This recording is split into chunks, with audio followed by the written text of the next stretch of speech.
பரிசுத்த ஆவியானவர் தாமே இந்த நாளிலும் நம்மோடு கூட இடைபடுவாராக. அல்லேலூயா.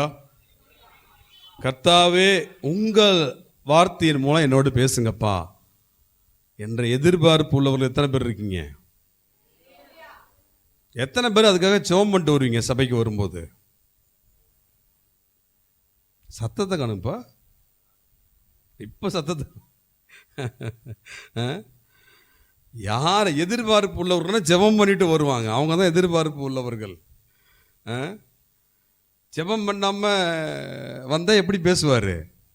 காலையில் ஆராதித்த தேவ சமூகத்தில் கூடிய நீங்கள் ஆராதித்த போது அப்போவே ஏசப்பா இந்த நாள் என்னோட பேசுங்கப்பா,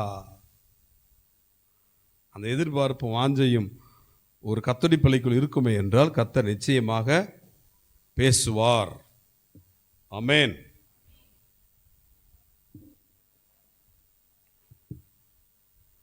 கடந்த வாரத்தில் கடைசியாக கேட்டோம், ஆலயத்திற்கு எதுக்காக வராங்களாம்? வர்றவங்கலாம் அடி உதைய வாங்கிக்கிட்டு நிந்தை அவமானங்களை சுமந்து கொண்டு பலவித நெருக்கத்தின் மத்தியிலும் பலவித பொருளாதார நெருக்கடியிலும் சர்ச்சுக்கு ஓடி வராங்களே, என்ன காரணம்? கடைசியாக என்ன கேட்டோம்? எதற்காக சபைக்கு ஓடி வர்றாங்க?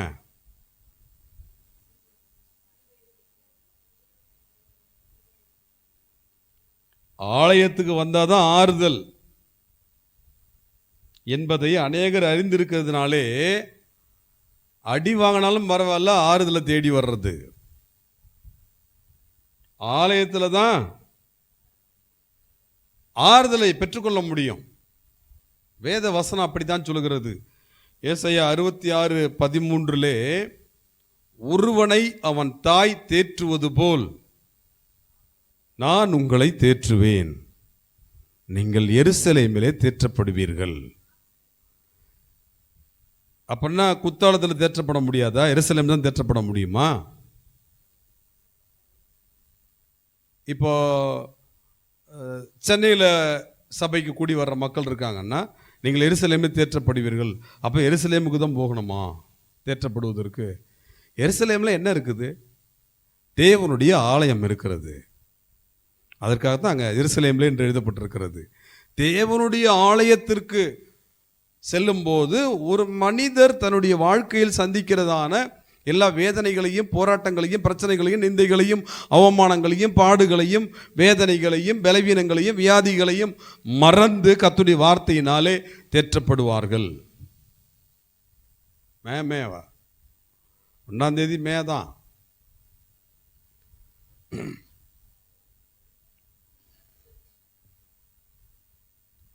நம்ம கடந்த வாரம் பார்த்தோம், தாவீதுக்கு அருளின கிருபை என்று கூறுறதுக்கு என்ன காரணம்? அப்படி கர்த்தர் அந்த இடத்துல தாவீதுக்கு அருளின கிருபை என்று அந்த வார்த்தையை ஏன் சொல்ல வேண்டும்? அதுதான் பார்த்தோம். தொடர்ந்து அதைத்தான் தியானிக்க போகிறோம். வாசியுங்கள். 1 நாளாகமம் 17ஆம் அதிகாரம்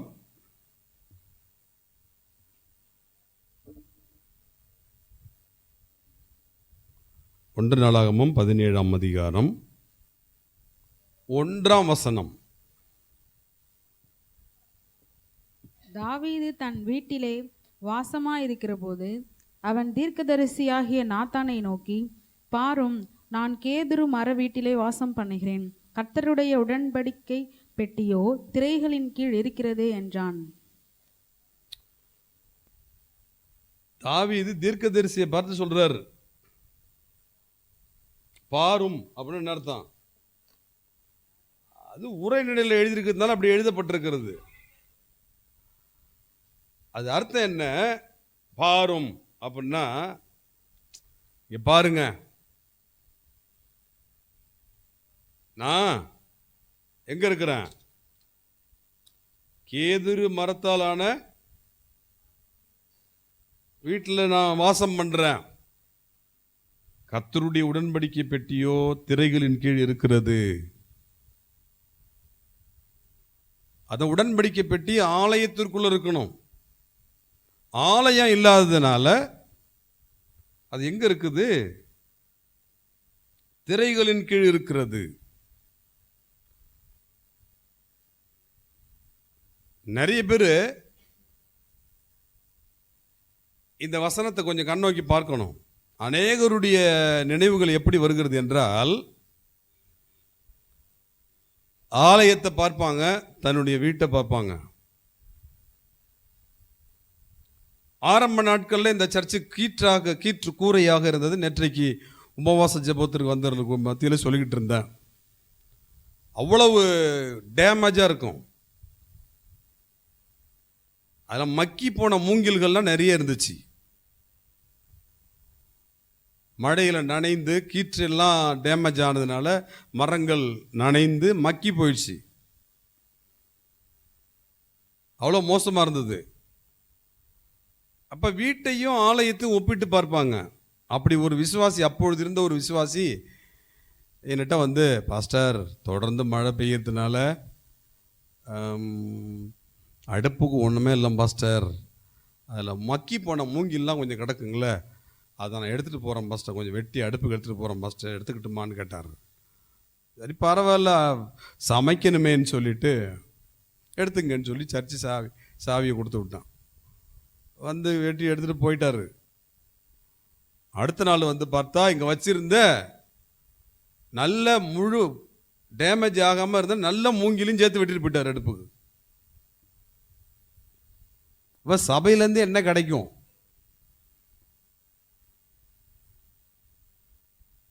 தாவீது, நான் நல்ல வீட்டில் குடியிருக்கேன் ஐயா, ஆனால் கர்த்தருக்கு ஆலயம் இல்லை, அப்படி வேதனைப்படுறார். தாவீதுக்கு அருளின கிருபை. கொஞ்சம் இந்த மொபைல்லாம் கொஞ்சம் யாரும் கவனிச்சிக்கிங்க, வருத்தப்பட்டுக்காதீங்க. எல்லாருமே வாலிப பிள்ளைங்க, சின்ன பிள்ளைங்க, சமயத்தில் நம்ம செல்லை எடுத்துக்கிட்டு நம்ம பிள்ளைங்க போய் வீட்டில் விளையாடுற மாதிரி சர்ச்சில் விளையாடுவாங்க. செல்ஃபோன்லாம் சின்ன பிள்ளைங்க கையில் கொடுத்துடாதீங்க, கவனிங்க.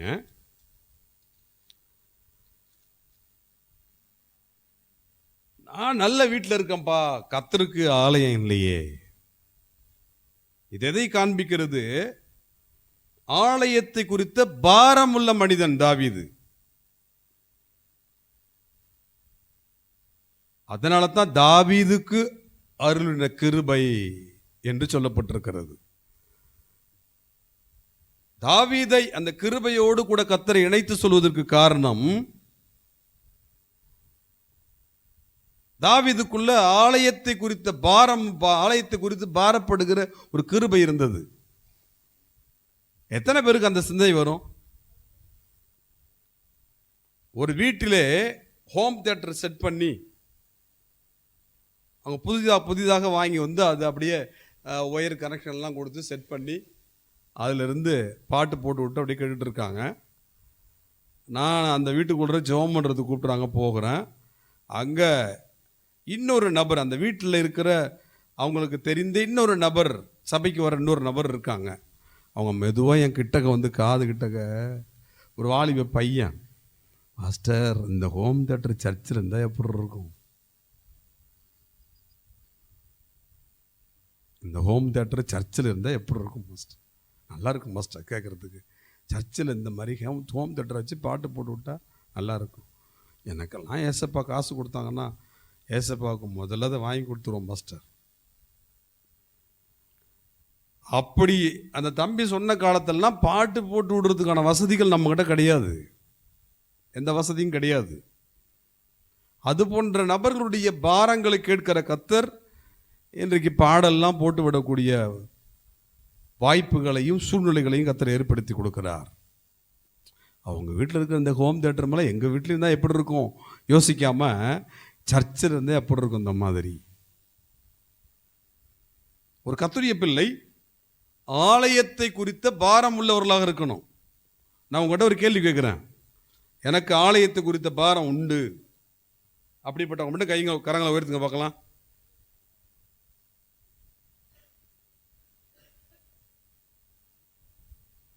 உண்மையிலேயே பாரம் இருந்தால் மட்டும்தான் கை தூக்கணும். நிறைய பேர் கை தூக்கவே இல்லை. எனக்கு அதெல்லாம் கிடையாதுங்க, பாரமும் கிடையாது, ஒன்றும் கிடையாது, நான் ஒரு ஓரம்தான் அப்படின்னு அமைதி தான் இருக்காங்க. ரெண்டு பேர் கை தூக்கியிருக்காங்க. திரும்பவும் கேட்குறேன், அந்த 2 பேர் கை தூக்குறதா வேணாமான்னு நீங்கள் தான் முடிவு பண்ணிக்கணும். திரும்பவும் கேட்பான், எனக்கு ஆலயத்தை குறித்த பாரம் உண்டு. 2 பேரும் கை தூக்குனாங்க. இப்போ கை தூக்க போகிறாங்களே நினைத்துல அவங்க தான் முடிவு பண்ணணும். ஆலயத்தை குறித்த பாரம் உண்டு. இப்போ என்ன 3வது ஒரு நபர் சேர்ந்து தூக்குறாங்க. அந்த 3 பேர் அப்படியே எந்திரிங்க, உங்களுக்காக ஜெபம் பண்ணணும். அப்படியே வாங்க, 3 பேர் எந்திரிச்சு வாங்க. ஆலயத்து குறித்த பாரம் இவ்வளோ பேர் அந்த 3 பேருக்கு தான் இருக்குது. 2 ஆயிடுச்சு. இப்படி வாங்க, முன்னாடி வாங்க, ஜெபம் பண்ணுவோம். இப்படி காணிக்க பண்ணிட்டு நில்லுங்க, சீக்கிரமாக வாங்க. இவங்களுக்காக ஜெபம் பண்ணுவோமா? ஆண்டவரே, இவ்வளோ பேரில் 4 பேருக்காவது இந்த பாரம் இருக்குது, 4 பேருக்காவது இந்த பாரம் இருக்குது. ஜெபம் பண்ணுங்க, கரங்களை நீட்டி, கண்ணை மூடிக்குங்க. கண்ணை மூடி வேடிக்கைலாம் பார்க்கக்கூடாது. இந்த 4 பேருக்காவது இந்த பாரம் இருக்குதே.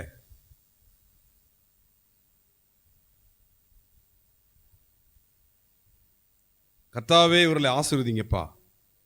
இவர்களுக்கு இன்னும் கூடுதல் பாரங்களை கொடுங்க ஆண்டவரே.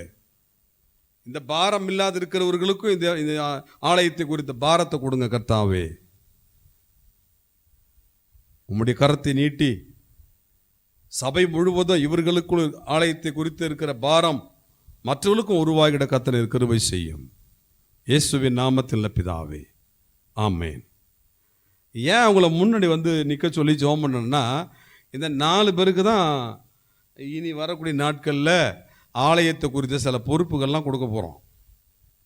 என்ன பொறுப்புன்னு கேட்குறீங்களா? சில பேர் எப்படின்னா, ஐயோ நம்ம கையை தூக்கணும் யோசிச்சுட்டு இருக்கீங்க. ஆமாம், உங்களுக்கு பாரம் இருந்தால் கை தூக்கலாம், பாரம் இல்லைன்னா எப்படி கை தூக்க முடியும்? சில பேருக்கு நேரமே இல்லை கை தூக்குறதுக்கு. ஆமாம்,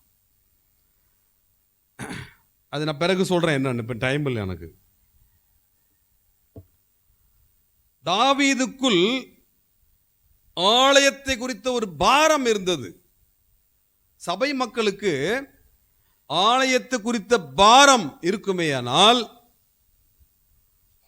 தேவாதி தேவனுடைய அளவில்லாத கிருபை அப்படிப்பட்டவர்களை சூழ்ந்திருக்கும். நிறைய பேருக்குள்ள ஆண்டோட கிருபையே கிடையாது, கிருபையே இல்லை.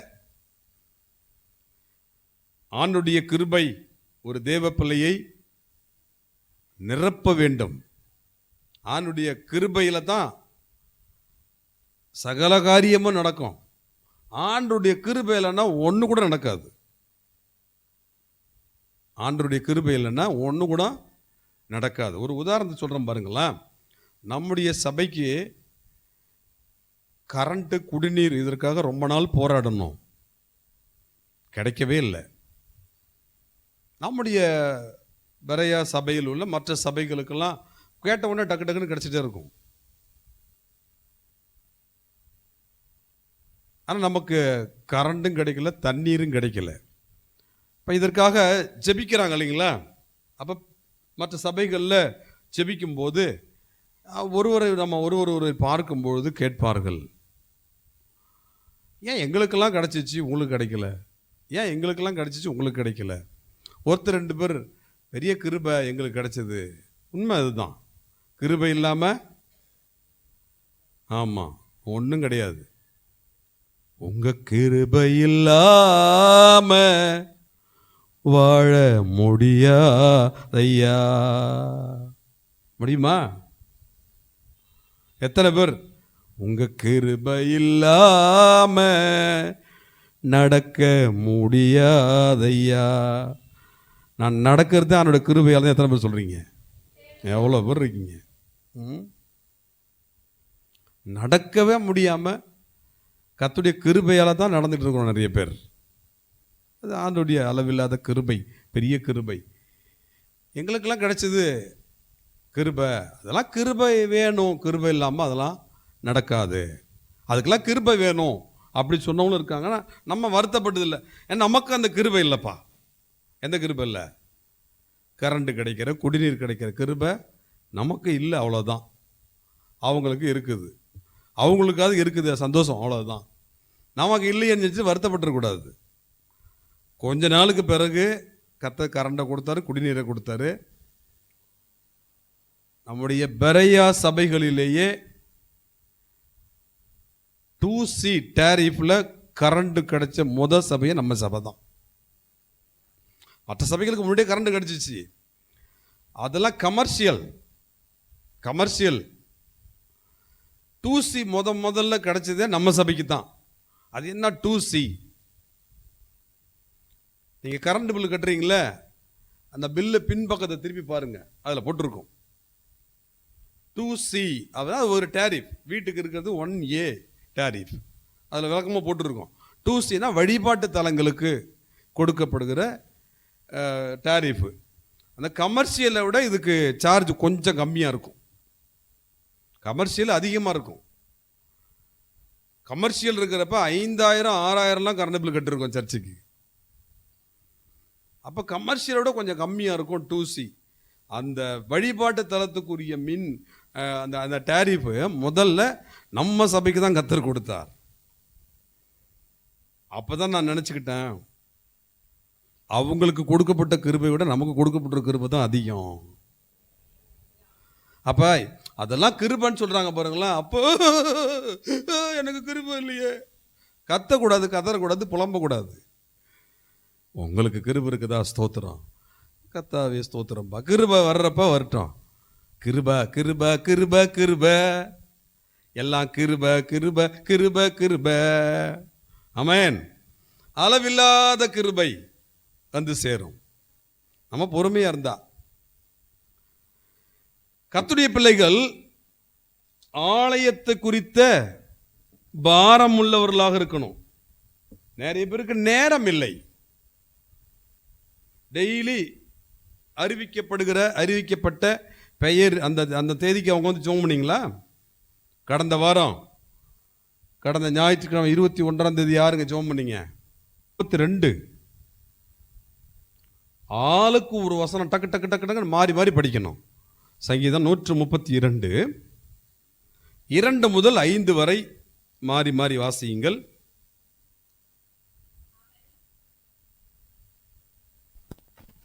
சங்கீதம் 132. அவன் நான் கர்த்தருக்கு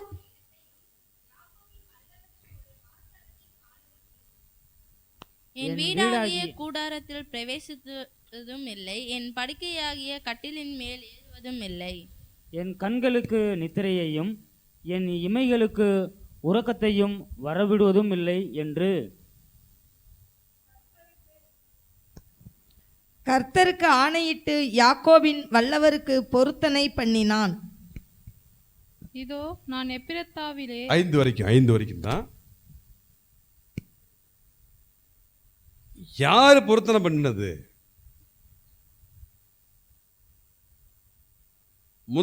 முதல் வசனம் படிங்க. கர்த்தாவே, தாவீதையும் அவனுடைய சகல உபத்திரவத்தையும் நினைத்தருளும்.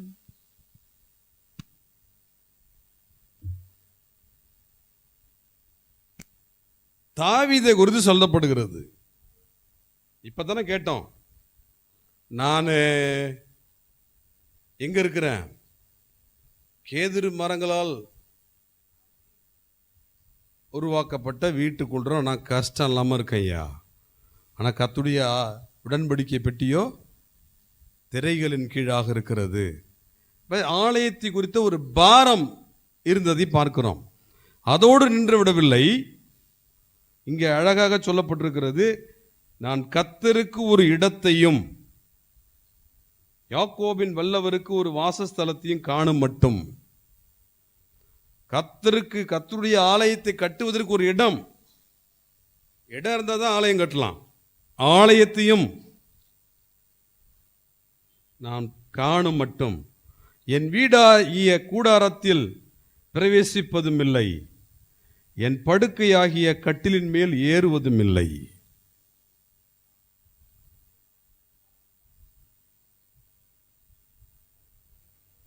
என் கண்களுக்கு நித்திரையையும் என் இமைகளுக்கு உறக்கத்தையும் வர விடுவதும் இல்லை என்று கர்த்தருக்கு ஆணையிட்டு யாக்கோபின் வல்லவருக்கு பொருத்தனை செய்தான்.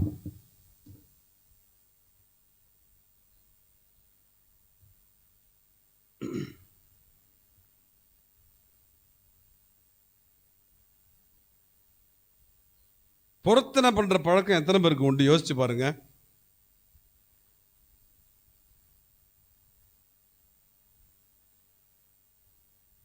கர்த்தருக்கு நல்ல ஒரு ஆலயம் இல்லை. அப்படிப்பட்ட நிலைமையில நான் எப்படியா நான் என் வீட்டுக்குள்ளேயே நான் நுழைய மாட்டேன். என் ஒரு ராஜா வீட்டுடைய படுக்கை பெட்டு எப்படி இருக்கும்? நான் என்ன செய்ய மாட்டேன். என் படுக்கையாக கட்டிலின் மேல் ஏறுவதும் இல்லை. என் கண்களுக்கு நித்திரையும் என் இமைக்கு உறக்கத்தையும் நான் வரவிட மாட்டான்.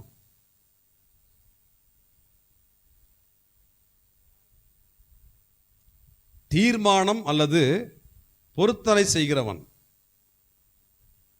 தாவீதுக்கு அருளின கிருபை என்று சொல்லப்படுவதற்கு காரணம், தாவீதுக்குள்ள இப்படிப்பட்ட காரியங்கள்லாம் இருக்கிறது.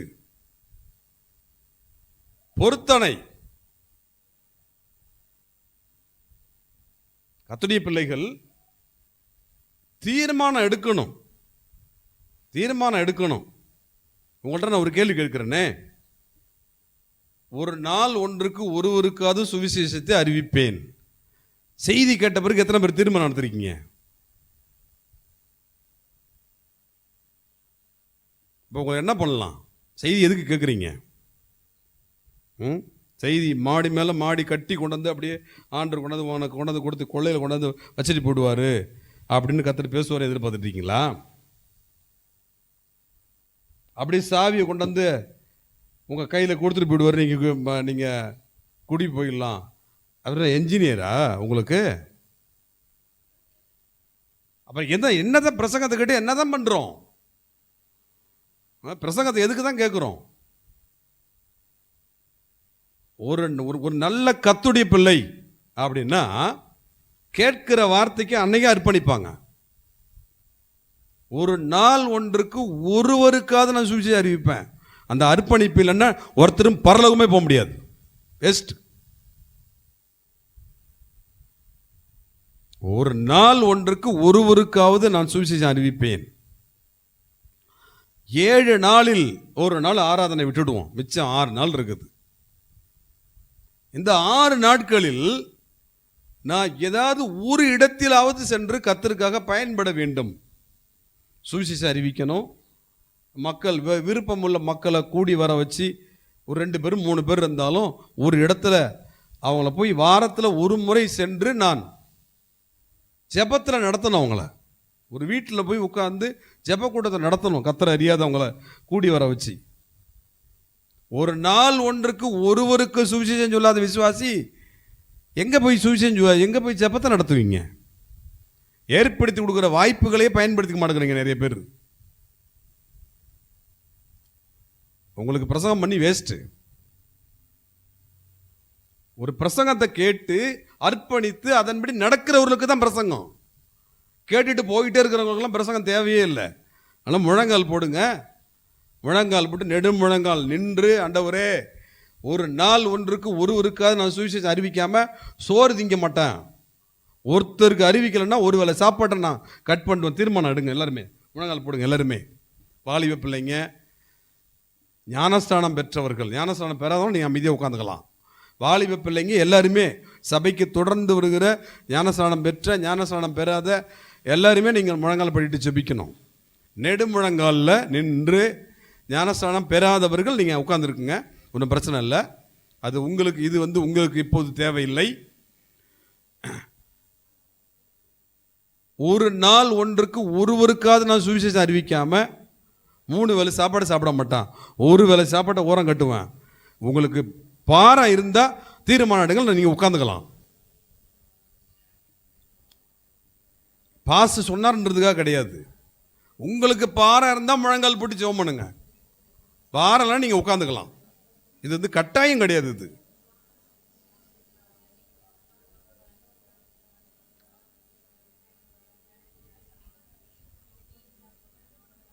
தாவீது தீர்மானம் பண்ணினது போல, பொருத்தனை பண்ணது போல, ஒரு நாள் ஒன்றுக்கு ஒருவருக்காவது நான் சுவிசேஷத்தை அறிவிக்காமல் 3 வேளை சாப்பாடு நிம்மதியாக சாப்பிட மாட்டான். ஆண்டவரே, ஒருவருக்கு கூட சுவிசேஷம் அறிவிக்காவிட்டால் ஒருவேளை உணவையே நான் சாப்பிடுவதை நிறுத்திக் கொள்வேன். அப்படிப்பட்ட ஒரு அர்ப்பணிப்பு இருக்கணும். அதுபோல வாரத்தில் ஒரு நாள் ஏதாவது ஒரு இடத்திற்கு சென்று ரட்சிக்கப்படாத நபர்களை கூடி வரச் செய்து நான் ஜெபம் நடத்துவேன். ஜெபம் பண்ணுங்க. பாரம் இருந்தால் ஜெபம் பண்ணுங்களேன்னு நீங்கள் உட்காந்துக்கலாங்க. இது கட்டாயம் கிடையாது.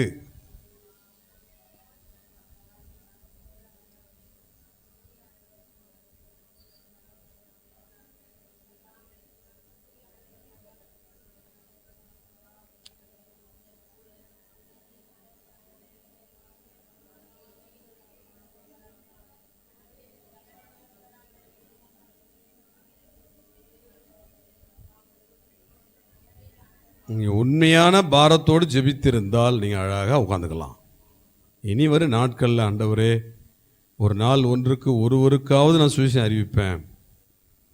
வாரத்தில் ஏதாவது ஒரு இடத்திலாவது நான் உமக்காக சென்று பயன்படுவேன், வீட்டு கூட்டங்கள் நடத்துவேன். இந்த உண்மையான பாரத்தோடு நீங்கள் ஜெபித்திருந்தால் நீங்கள் உட்காந்துக்கலாங்க. கவனிங்க,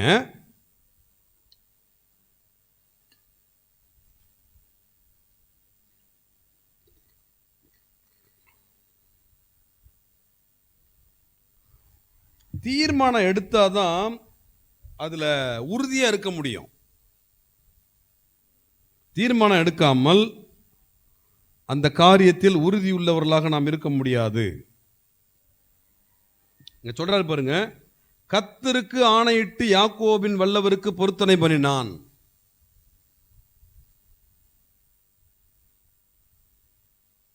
கர்த்தர்ட்ட சொல்லணும், மனிதரிடத்தில் அல்ல, கர்த்தரிடத்தில் சொல்லணும்.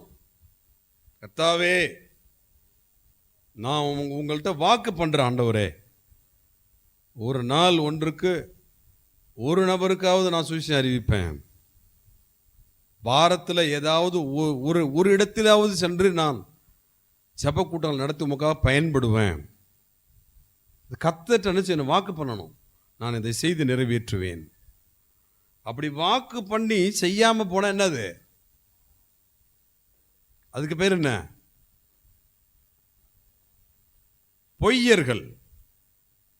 கர்த்தர்ட்ட சொல்லி அதை செய்யாம போனா நம்ம யாரு? பொய்யர். ஏன் ஒரு நாளைக்கு ஒருத்தருக்கு ஆண்டோடைய அன்பை பற்றி சொல்றது கஷ்டன்றவங்க மட்டும் கை தூக்குங்க. அது ரொம்ப கஷ்டங்க. இஷ்டம் இருந்தா ஒரு நாளைக்கு 20 பேர் 30 பேர் கூட அறிவிக்க முடியும். கஷ்டமா இருந்தா யாருக்குமே அறிவிக்க முடியாது. கிடைக்கிற வாய்ப்பு கர்த்தரை ஏற்படுத்தி கொடுப்பார் வாய்ப்புகளை. நேற்றைக்கு முன்தினம் மெர்சி ட்ரெயினுக்கு போகணும். நேற்றுக்கு நான் உபவாச ஜெபத்தில் சொன்னேன். மெர்சியை ட்ரெயினுக்கு அனுப்பி விட்டுட்டு அப்படி வரும்போது காவி ட்ரெஸ்ஸு போட்ட ஒரு துறவி ஒருவர் அப்படியே வேகமாக வந்துக்கிட்டே இருந்தார். நான் வண்டி கிட்டக்க வந்ததும் அங்கே வந்து பசியாக இருக்குது, ஒரு இட்லி சாப்பிட ஏதாவது நீங்கள் உதவி பண்ண முடியுமா அப்படின்னாரு. இது கர்த்தர் ஏற்படுத்தி கொடுக்குற வாய்ப்பு. அவருக்கு தேவை பசி ஆறணும். நமக்கு என்ன தேவை? எந்தாங்க இட்லி சாப்பிட்டு போங்க அப்படின்னு கொடுத்துட்டு போயிட்டு இருக்கக்கூடாது. ஆண்டுடைய அன்பை பற்றி சொல்லணும். நமக்கு என்ன ஊருங்கன்னு கேட்டேன். திருவண்ணாமலை அப்படின்னாரு.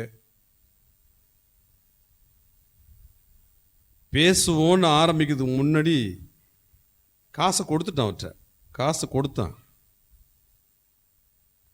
காசை கொடுத்துட்டு கொடுத்ததுமே நீங்கள் ஜீசஸ் தானே அப்படின்னாரு. நான் ஜீசஸா?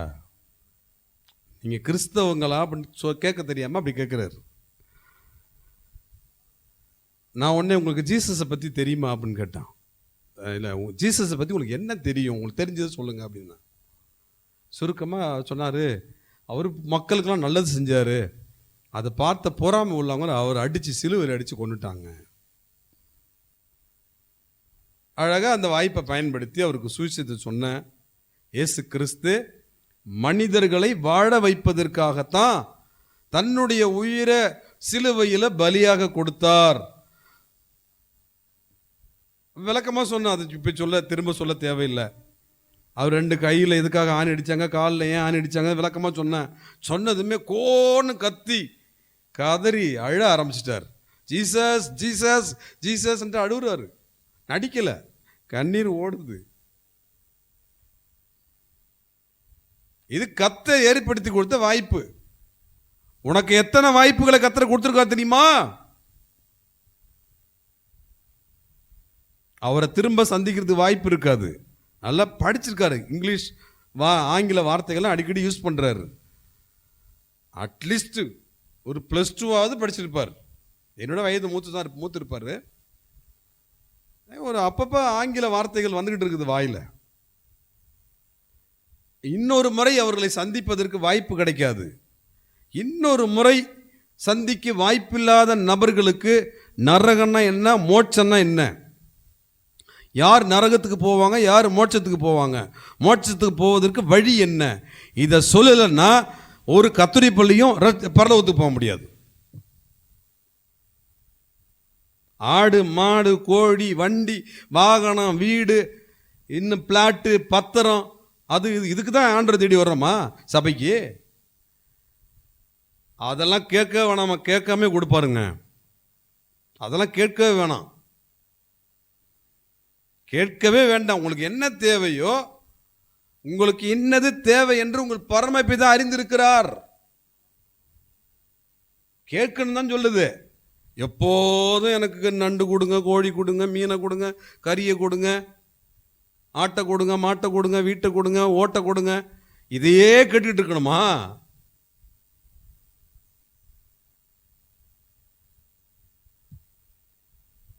நாம கர்த்தருக்கு ஏற்றார் போல் வாழ்ந்து கர்த்தருக்கு பிரியமானதை செய்தால் நமக்கு பிரியமான அனைத்தையும் கர்த்தர் செய்வார். அதை செய்யாதனால தான் நிறைய பேருக்கு அவரவர்களுக்கு பிரியமானதை கர்த்தர் செய்ய முடியாமல் உட்காந்துருக்கார். இந்த தம்பிக்கு என்ன பிரியம்?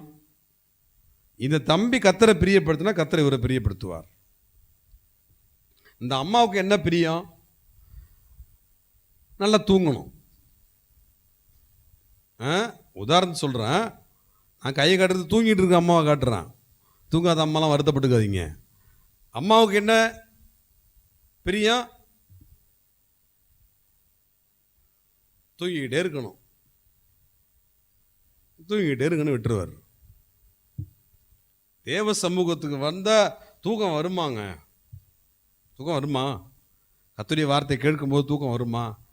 எதிர்பார்ப்போடு இருக்கும்போது கர்த்தருடைய வார்த்தை என்னோடு பேச வேண்டும் என்ற வாஞ்சை என் தாகம் இருக்கிற ஒருத்தருக்கும் தூக்கம் வராது. கர்த்தருடைய ஆவியானவர் திட்டவட்டமாக பேசுவார். நமக்கு என்ன தேவை, நம்ம விரும்புவது என்ன? நாம் விரும்புவதை காட்டிலும் மேலான காரியத்தை நமக்கு கொடுக்கிற தேவன் அவர்.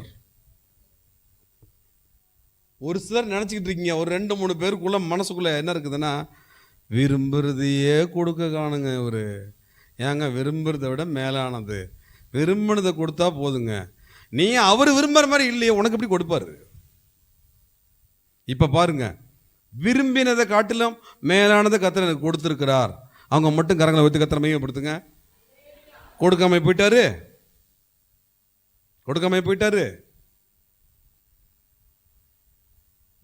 நான்லாம் கர்த்தர் இப்படி ஒரு சபையை கொடுப்போன்னு நினச்சி கூட பார்த்தது கிடையாது. கீற்று இல்லாத ஒரு சபையை கொடுங்கப்பா, கீற்றுல நனைஞ்சு துவஞ்சது போதும், கீற்று இல்லாத ஒரு சபையை கொடுங்க. அப்படிதான் நான் ஜெபிச்சேன் ஆரம்பத்தில்.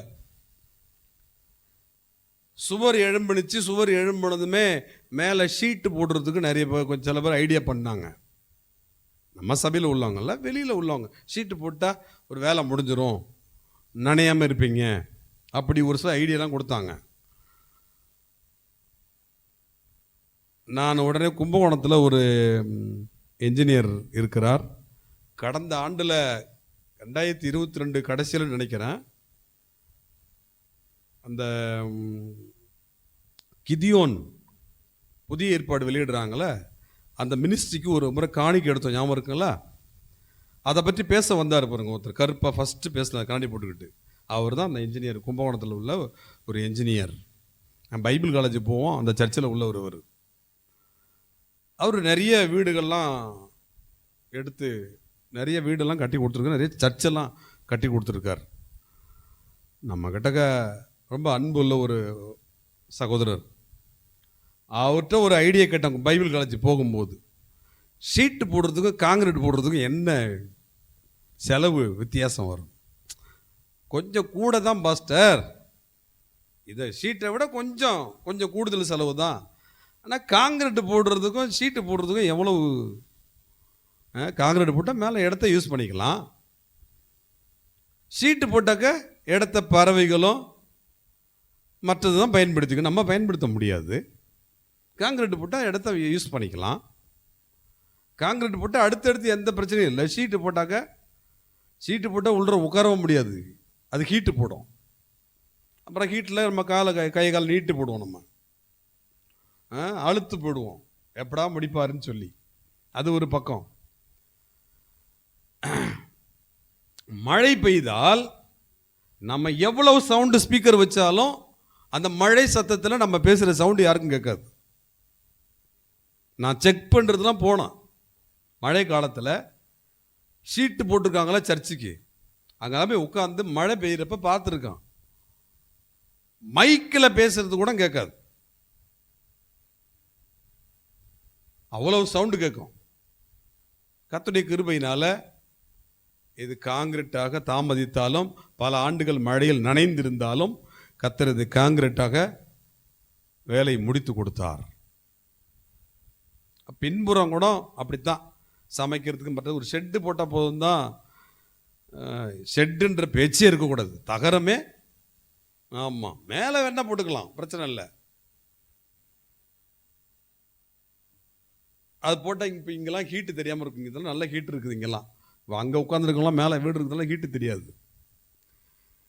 இது ஆண்டோட கிருபை, நினைத்து பாராத காரியம். இது நினைத்து பாராத காரியம். காங்கிரீட் போடுறதுக்கு முன்னாடி ஷீட்டை போட்டு மூடிடலாம். எனக்கு அதில் மைண்டு போகவே இல்லை. எவ்வளவு கஷ்டம் ஆனாலும் பரவாயில்ல, எவ்வளவு கடன் ஆனாலும் பரவாயில்ல, அதை சிறப்பாக செய்து முடிக்க வேண்டும். அப்படித்தான் செய்து முடிக்க கர்த்தர் கிருபை செய்தார். நினைத்து பாராத காரியங்கள்லாம் கர்த்தர் நமக்கு செய்கிறவர். நான் எப்படி 2C முதல்ல 2Cயை நம்ம சபைக்கு தான் கர்த்தர் கொடுத்தாரு. அது மாதிரி முதல்ல மாடி கட்டடம் சபை நம்ம சபைக்கு தான். இதுக்கு பிறகு மற்ற சபைகள் மாடி கட்டடமாக ஒரு வேளை மாறலாம். நம்ம சபை எல்லாமே ஷெட்டில் தான் இருக்குது. அந்த மழை சவுண்டு கேட்குன்னு சொன்ன பாருங்க, அந்த தகரம் அதில் தான் இருக்குது நம்முடைய சபைகள்லாம்.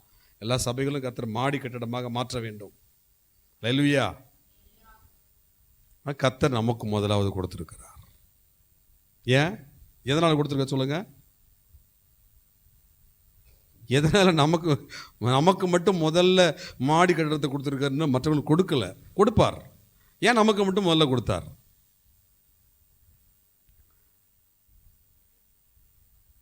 மைக் இருந்தால் லதா சிஸ்டர் கொடுங்களாம்.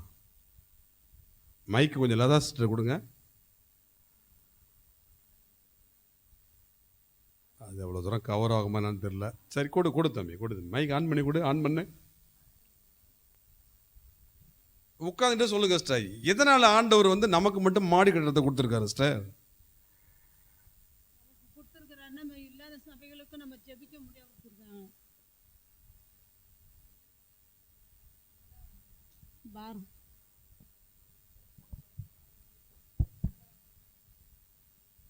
சத்தமாக பேசணும். நமக்கு கொடுத்துருக்குறாங்கன்னா அந்த பாரம் அடுத்த சபையில இந்த மாதிரி மாடி கட்டடமாக இருக்குன்னு சொல்லி ஜெபிக்க உடைய பாரத்தை ஆண்டவர் கொடுக்கும். நல்ல காரியம்தான். சரிங்க, அவங்க சொல்லுவாங்கன்னு எதிர்பார்த்தேன். ஏன்னா நம்ம மட்டும்தான் மழையில் நனைஞ்சு ஆராய்ச்சிருக்கிறோம். புரியுதுங்களா? நமக்கு ஏன் முதல்ல கொடுத்தாரு அப்படின்னா, நம்ம மட்டும்தான் மழையில் நனைஞ்சு ஆராய்ச்சிருக்கிறோம் 3 ஆண்டுகள். அல்லேலூயா.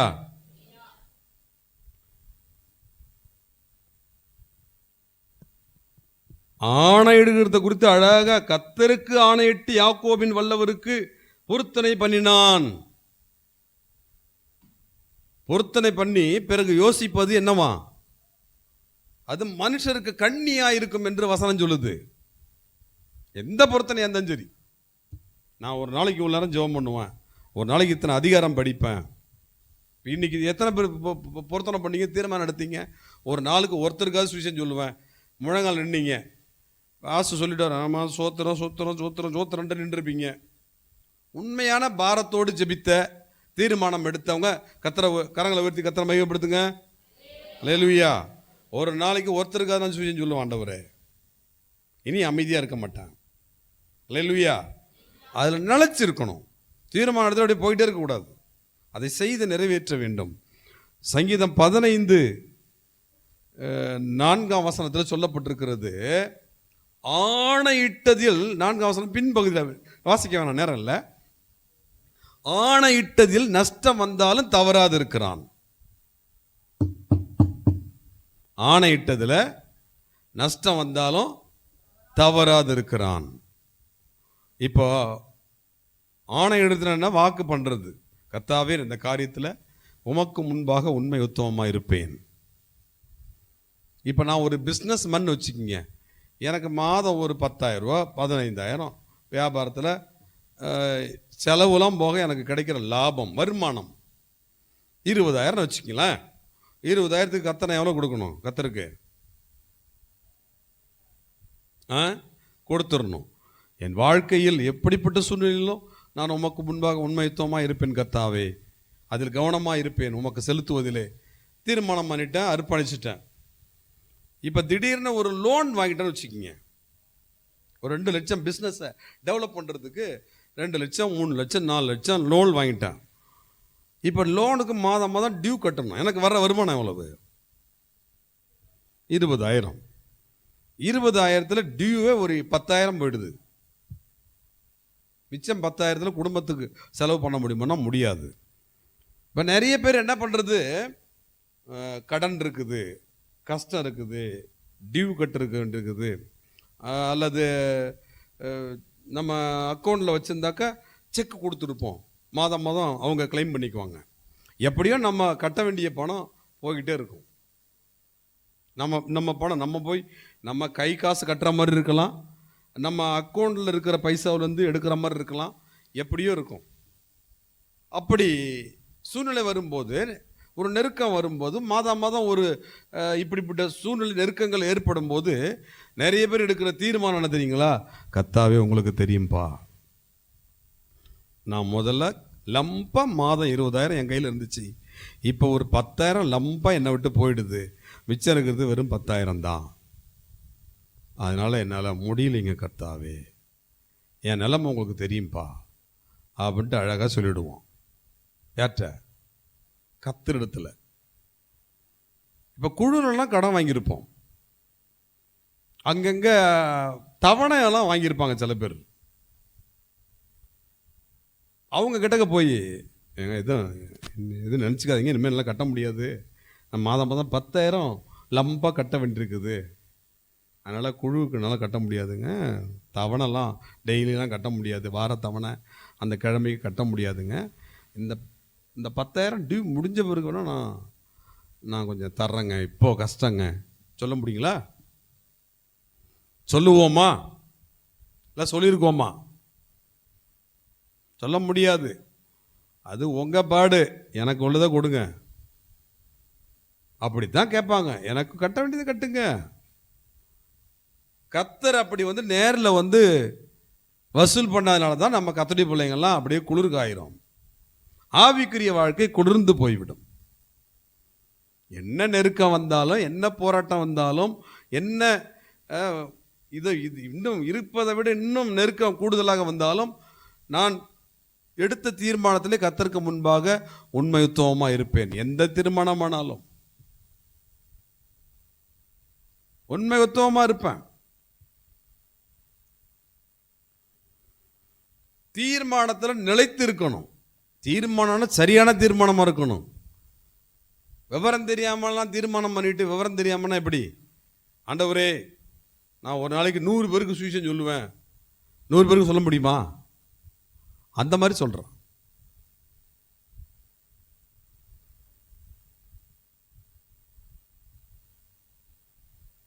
எந்த தீர்மானமாக இருந்தாலும் அதை நாம் நிறைவேற்றும் போது நம்மை பார்த்து கர்த்தர் சந்தோஷப்படுவார். நான் ஆராதனைக்கு நேரத்தில் வந்துடுவேன், சபை நிகழ்ச்சிகள் ஒன்று கூட மிஸ் பண்ணாமல் சரியாக கலந்து கொள்ளுவேன். இப்படிலாம் யாராவது தீர்மானம் பண்ணியிருக்கீங்களா? தீர்மானம் பண்ணினது உண்டா? ஆனால் தீர்மானம் பண்ணால் வரணுமே. பெண்கள் ஜெபத்துக்கு காணும், உபவாச ஜெபத்துக்கு காணும், இரவு ஜெபத்துக்கு காணும், ஊழியத்துக்கு காணும், அதிகாலை ஜெபத்துக்கு காணும். அப்புறம் அதுக்கு வண்டி கொடுத்தாரு உருன்னு ஊர் சுற்றுறதுக்கா? ஏன் கொடுத்தாரு வண்டி? அப்படியே ஊர் ஊராக ரவுண்ட் அடிக்கிறதுக்கா? தீர்மானம் பண்ணி என்ன பிரயோஜனம்? சில பேர் தீர்மானத்துக்கு அவங்களுக்கும் சம்பந்தமே கிடையாது. தீர்மானமே நான் இப்போ தீர்மானம் எடுத்து இப்படி தீர்மானம் எடுத்து ஜெபித்த அனுபவம் உள்ளவர்கள்லாம் கரங்களை உயர்த்துங்க பார்க்கலாம். ஞானஸ்நானம் பெற்ற விசுவாசிகள். நான் அந்த மாதிரி பல காரியங்களில் கர்த்தர் நான் தீர்மானம் எடுத்து ஜெபித்திருக்கிறேன் இதுக்கு முன்பு. அப்படி உள்ளவங்க மட்டும் கை தூக்கம் பார்க்கலாம். இல்லையே, நான் ஹிந்தியில் பேசிகிட்டு இருக்கணும். எசப்பா நான் இப்படி இப்படி இருப்பேன், அது அவங்களுக்கு தான் தெரியும். தீர்மானம் எடுக்கிற பழக்கமே கிடையாதோ? ஒரு நாளைக்கு 10 சட்டி கோட்டிக்கிட்டே இருப்பான், அந்த மாதிரியா தீர்மானம்? தீர்மானம் எடுக்கிறது கிடையாது. என்னத்தை தான் பிரசங்கம் கேட்குறோம், தெண்டமாக கேட்டுட்டு இருக்கோம் உங்களுக்கு பிரசங்கம்லாம். எவ்வளவுக்கு பிரசங்கத்தை கேட்டாலும் அப்படி தான் இருக்கிறோமா? எதில் தீர்மானம் எடுத்து எதில் ஒரு மாற்றம் உள்ளவர்களாக கடந்து வந்திருக்கிறோம். ஒரு பிரசங்கத்தை கேட்குறோம் அப்படின்னா கேட்கிற காரியங்களை தீர்மானம் எடுக்கணும். என்னோட பேசுனீங்கப்பா, அதன்படி நான் நடப்பேன், அதுக்கு பேர் தான் தீர்மானம். அர்த்தம் புரியாமல் உட்காந்துருக்குறோமா, இல்லை வாழ்க்கையில் எதுவுமே தெரியாமல் உட்காந்துருக்குறோமா? எனக்கு அதை கொடுங்க இதை கொடுங்க அப்படியே கேட்டு கேட்டு பழகிறதுனால அப்படியே உட்காந்துருக்கோமா தெரியலையே. கடைசியாக செய்தி கேட்டு முழங்கால் போட்டு ஒப்பு கொடுக்குறப்ப தீர்மானம் எடுத்து இல்லைங்களா? யாருமே எடுத்து இல்லையா? ஒருத்தருமே கை ஒரே ஒரு அம்மா மட்டும் தான் கேட்குறப்பெல்லாம் கை தூக்கிட்டு இருக்காங்க பெண்ணு உட்காந்துக்கிட்டு. தீர்மானம் எடுக்கிற பழக்கமே கிடையாதா? அப்புறம் இன்றைக்கி நீங்கள் வீட்டுக்கே போகணுமே. இன்னைக்கு சாயந்தரம் வரைக்கும் உட்காந்து எடுங்க, தீர்மானத்தை எடுங்க. அது அப்படி செய்யலாம் நான் நினைக்கிறேன். கர்த்தருடைய வார்த்தை கேட்கும்போது ஒப்பு கொடுக்கிற அர்ப்பணிக்கிற நேரங்களிலே என்ன செஞ்சிட்டு இருக்கோம்? அப்பவும் ஆண்டவரே ஸ்தோத்திரம்பா, நாளைக்கு கறி சாப்பிடணுமே, கையில் காசு இல்லையேன்னு ஜெபிக்கிறோமா? அப்படிதான் ஜெபிக்கிறோமோ? கர்த்தருடைய வார்த்தைக்கு ஜெபிக்கிறது இல்லை போல இருக்கு. எத்தனை பேர் அப்படி ஜெபிக்கிறோம்? கடந்த வாரத்தில் கேட்டிருக்கோம். நான் பிரசங்கத்தில் சொன்னேன்னா பைபிள் சொன்னேன்னா எனக்கு தெரியல. கர்த்தர் நம்மோடு பிரசங்கத்தில் சொன்ன மாதிரி தான் ஞாபகம் இருக்குது. கர்த்தர் நம்மோடு கூட பேசுகிறார். சபையில் முடிவு கடைசியாக ஜெபிக்கிறப்ப ஜெபிக்கிறோம், கர்த்தர் பேசின வார்த்தைகளுக்கு ஒப்பு கொடுத்து ஜெபிங்கன்னு சொல்லி.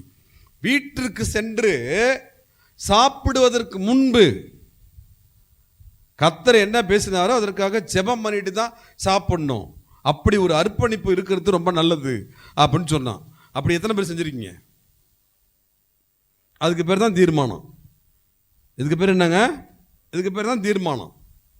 நான் இப்படி தான் இருப்பேன் ஆண்டவரே, இப்படி செய்வேன் ஆண்டவரே, இப்படி நடப்பேன், அப்படி எடுக்கிறது. அதுக்கு அப்படி அர்ப்பணிக்கிறோம் பாருங்க, அதுக்கு பேர் தான் தீர்மானம். தீர்மானம் பண்ண நபர்கள் இருக்கிறவங்க கை தூக்கணும், ஒரு கை கூட மேலே வர மாட்டேங்குது. தானியேல் அந்நிய போஜனத்தினால் தன்னை தீட்டுப்படுத்தலாகாது என்று தன் உள்ளத்திலே தீர்மானம் பண்ணினான். அடிக்கடி சொல்லுவேன், தீர்மானம் இல்லாத வாழ்க்கை தீராத அவமானம். கர்த்தருக்குள் வாழ்கிறவர்கள் தீர்மானம் எடுத்து வாழணும். நான் இப்படி இருப்பேன், இப்படி ஜெபிப்பேன், இப்படி தான் உமக்கு ஏற்ற மாதிரி நான் வாழ்வேன், உங்களுக்காக நான் எதையும் விட்டு கொடுப்பேன், எதையும் சகித்து கொள்வேன்.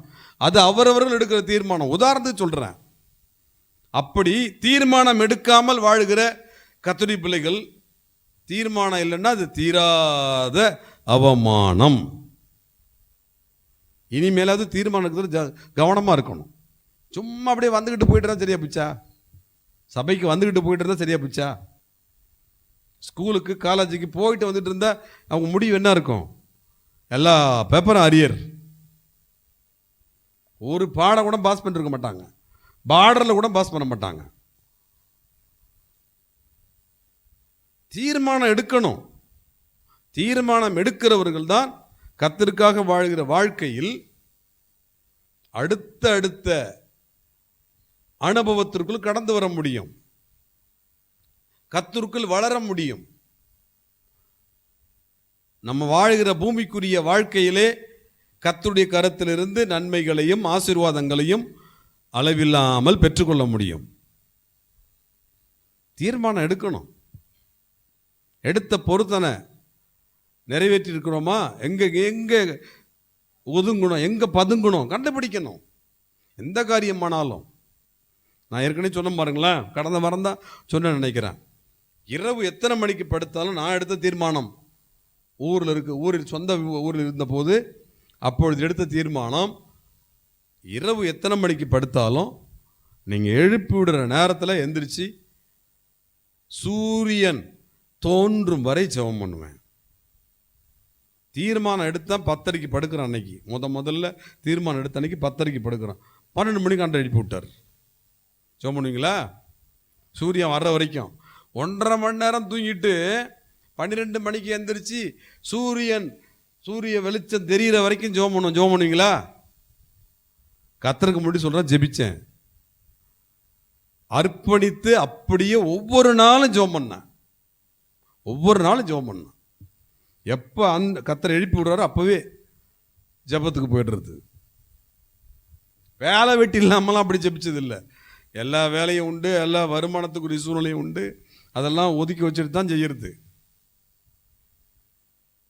ஒரு அர்ப்பணிப்பு இருக்கணும் கர்த்தருடைய பிள்ளைகளுக்கு. நான் இப்படித்தான் கர்த்தருக்கு அடுத்த காரியங்களே கர்த்தருக்காக வாழ்கிற வாழ்க்கையில் நான் இப்படி இருப்பேன், இப்படி நடந்து கொள்வேன், இதை செய்வேன், இதை கை கொள்வேன். அர்ப்பணிப்பு இருக்கணும். அர்ப்பணிப்பு இல்லாமலாம் வேஸ்ட், ஒரு பயனும் கிடையாது. அர்ப்பணிப்புனா என்ன? தீர்மானம் அப்படின்னா என்ன? படிக்கிற பிள்ளைங்க, 10th படிக்கிற பிள்ளைங்க, 12th படிக்கிற பிள்ளைங்களாம் யார் இருந்தாங்கன்னா எவ்வளோ மார்க் எடுக்கணும்னு ஜெபம் பண்ணிருக்குன்னு கேட்பான். சில பேர் அப்படி ஒரு மாதிரி பார்ப்பாங்க. சிலருக்கு சொல்லுவாங்க இவ்வளோ மார்க் எடுக்கணும்னா எய்ம் பண்ணியிருக்கேன். அதுதான் தீர்மானம். அதுக்கு பேர் தான் தீர்மானம். 500க்கு 490 மார்க் எடுப்பான் அப்படின்னா 400 தாண்டலாம். அப்போ தான் 400 தாண்டு மார்க்கு. தீர்மானமே இல்லாமல் அதெல்லாம் நம்ம மார்க் எடுத்துருவாங்க அப்படின்னா எங்கேருந்து எடுக்கிறது? முன்னாடியே தீர்மானம் பண்ணணும். அப்போ தான் அதை அந்த எல்லை கொஞ்சமாவது நெருங்கலாம். தீர்மானமே இல்லாமல் இருந்தால் எவ்வளோ மார்க் வரும்? 175. 10th எவ்வளோ மார்க்னா 175. அப்படின்னா மார்க்கு என்ன பர்சன்டேஜ்? எத்தனை பர்சன்டேஜ் மார்க் வாங்கியிருக்காரு தம்பி பாப்பா? 10th pass. பாஸ். எத்தனை மார்க்? எவ்வளோ டோட்டல்? எவ்வளவு? 175. அப்போ எவ்வளோ பர்சன்டேஜ்னா ஒருத்தருக்கும் படிச்சுட்டு இருக்கவங்களுக்கும் தெரியல, படித்து முடித்தவங்களுக்கும் தெரியல, எல்லாருமே குழம்பி உட்காந்துருக்கீங்க. பார்டரு எல்லா சப்ஜெக்ட்லையும் பார்டர் மார்க்கு. அவங்க டோட்டல் மார்க் தான் 175. Just pass. போனா போதுன்னு பாஸ் போட்டாங்க. 30 மார்க் வந்துடுச்சு. அங்கங்கே 6 மார்க்கை போட்டு போய் தொலை போ, ஒரு வருஷம் போயிடும் அப்படின்ட்டு அங்கங்கே இறக்கம் உள்ள டீச்சர்ஸுங்க, பேப்பர் திருத்தினவங்க அங்கங்கே 6 மார்க்கை சேர்த்து விட்டு போட்டு விட்டாங்க. இல்லைன்னா போயிடும் ஒரு வருஷம். இது தீராத அவமானம். சில இடங்களுக்கெல்லாம் போனாக்கா 10th இவ்வளோ மார்க் இருந்தால் தான் வேலைக்கு அப்ளை பண்ணலாம். 12th இவ்வளோ மார்க் இருந்தால் தான் மேற்படிப்புக்கு அப்ளை பண்ணலாம். பார்டரில் பாஸ் பண்ணுறவங்களாம் அப்ளை பண்ண முடியாது. எனவே தீர்மானம் எடுக்கணும். இல்லைன்னா நமக்கு அது தீராத அவமானம் தான். ஜெபிப்போம்.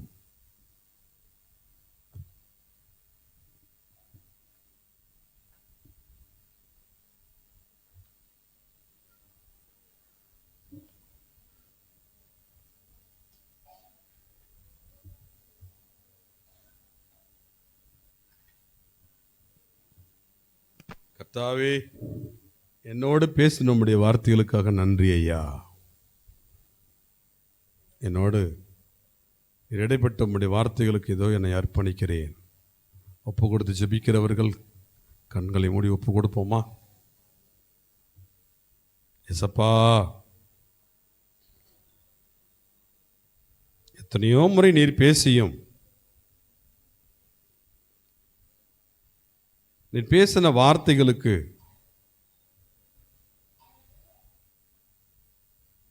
அர்ப்பணிக்காமல் ஒப்பு கொடுக்காமல் வந்து கொண்டு போய் கொண்டிருக்கிற என்னை தயவாய் மன்னிச்சிருங்கப்பா. உங்களுடைய வார்த்தை கேட்டு கீழ்ப்படிந்து அர்ப்பணித்து தீர்மானம் எடுத்து வாழக்கூடிய அனுபவத்தில் என்னை வைத்துக்கொள்ள எனக்கு உதவி செய்யுங்கப்பா. ஆமென். ஹல்லேலூயா, ஹல்லேலூயா, ஹல்லேலூயா, ஹல்லேலூயா. தாவீதுக்கு அருளின கிருபை என்று, அந்த கிருபை என்ற வார்த்தையோடு கூட தாவீதை சொல்வதற்கு காரணம் என்ன? இன்றைக்கு கேட்டோம். ஆலயத்தை குறித்த பாரம் உள்ளவனாக இருந்தான். நான் நல்ல வீட்டில் இருக்கிறேனே, கர்த்தருக்கு ஒரு நல்ல ஆலயம் இல்லையே. கர்த்தாவே,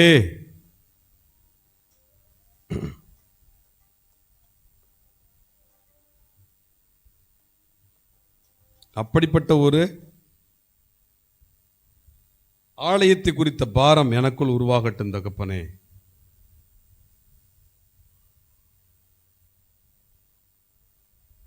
தீர்மானம் செய்வதில் அல்லது பொருத்தனைகளை செய்வதில் நான் கவனமா இருக்க, தாவீதை போல கவனமா இருக்க உதவி செய்யுங்கப்பா. தாவீது பெயரோடு கூட சேர்ந்து கிருபை, தாவீதுக்கு அருளின கிருபை வருவதற்கு காரணம்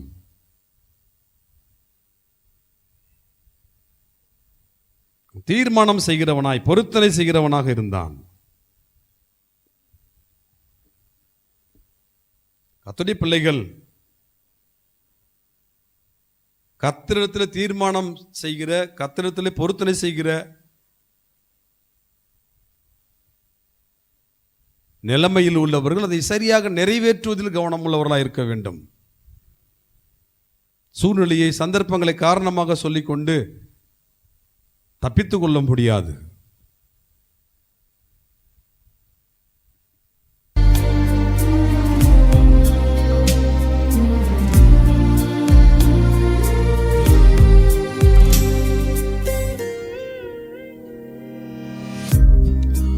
உடன்படிக்கையின் தேவன், நீர் உண்மையில் பிசகாதவர். உடன்படிக்கையின் தேவன், நீர் உண்மையில் பிசகாதவர். தாவீதுக்கு நான் பொய் சொல்லேன் என்று சொல்லி சொன்னதை நிறைவேற்றி நீர்.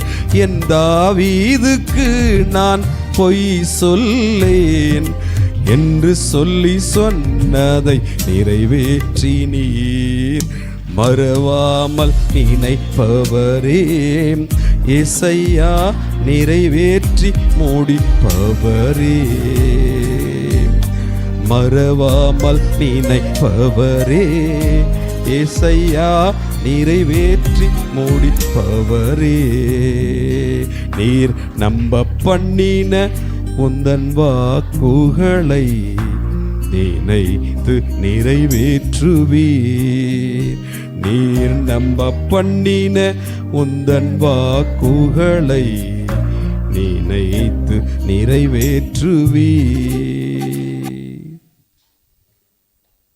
இந்த நல்ல கர்த்தர் பேசின வார்த்தைகளுக்கு ஒப்பு கொடுக்கிறவர்கள்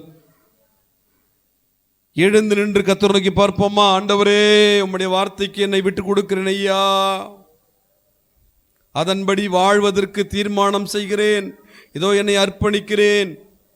அதை நிறைவேற்றி முடிப்பதற்கு எனக்கு கிருபையையும் பலனையும் கொடுங்கப்பா. உம்முடைய வார்த்தைகளை கேட்டு அப்படியே போய்விடக்கூடாது. ஒப்பு கொடுத்து அர்ப்பணித்து அதை என் வாழ்க்கையில் நான் கைக்கொள்ள நிறைவேற்றிட